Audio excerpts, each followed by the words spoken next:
I think it's hilarious when people say, what are your strengths and what are your weaknesses? Well, it depends. Life is balanced and it's always contextual. And everything that we have that's a strength has liability attached, and every weakness we have has strength that's attached. I can imagine, because of the books you've written and the channels you have and the content you produce, that a lot of people come to you on a personal level, friends, family, to help solve some of the problems that they're having in their lives. I find myself in somewhat of a similar position. Maybe they're not coming to me. Maybe I'm inserting myself into the problem to try and solve it, because that's my nature. But do you ever give up on someone?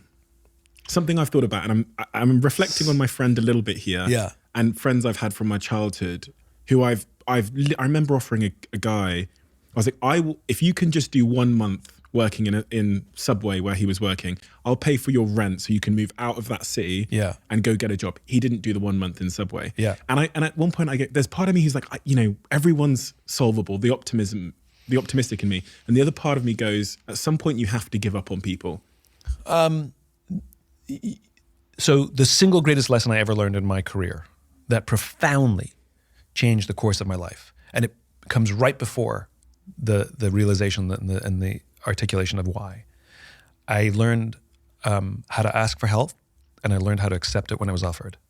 Okay, and I think that it's not about giving up on someone. It's that helping someone is a team sport. Success is a team sport, and if you find that you're the only player in their life when they should be the primary player, you can only do the assists.